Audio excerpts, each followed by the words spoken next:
I'm Dr. Andrew Wilner, Associate Professor of Neurology at the University of Tennessee Health Science Center, Memphis, Tennessee. Today, I'm here to talk about my new book, The Locum Life, A Physician's Guide to Locum Tenens. Today, we're going to talk about Chapter 2, and Chapter 2 is kind of a fun chapter because it's the history of locums, and it looks like locums probably started at least way back with Hippocrates, because Hippocrates used to travel around.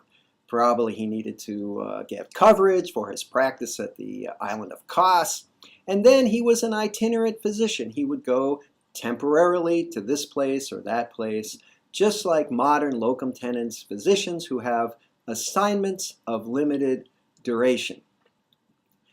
We don't know much else about how the practice of locums evolved until the 1800s, when the Civil War brought military physicians to care for soldiers, but also to local people in the community, and also the settlement of the Wild West brought physicians to help care for the pioneers.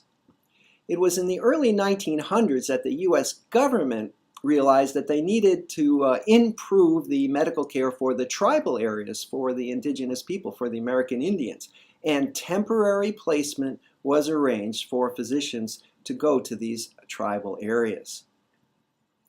But it wasn't until the early 1970s that Terence Kolff and Alan Kronhaus put together a company where they realized that there was a need for temporary placement of physicians out west. Dr. Kronhaus was famous for spending 6 months skiing and the other 6 months working. And this really set the stage for the characterization of locum tenens as a work-life balance approach to the practice of medicine. Since then, Dr. Kronhaus's company evolved into what is now known as CompHealth, and CompHealth is part of a larger organization known as CHG. And CHG is responsible for other locums agencies as well. In 2002, there were approximately 25,000 physicians in the U.S. working locums. Today, there's more than 50,000 physicians working locums, and there's a lot of reasons why locum tenens has grown as an approach to the practice of medicine, and we'll be talking about these in future episodes. Approximately 20 million patients a year are cared for by locum tenens physicians.